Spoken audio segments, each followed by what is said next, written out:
Listen.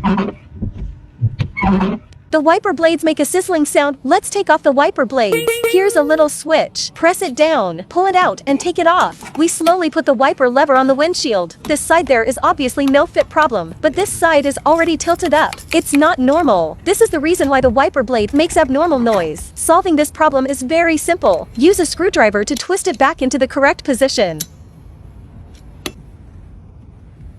The wiper blade has now been installed. Now let's get in the car and check if there is still any abnormal noise. The wiper blades no longer make any abnormal noise at all.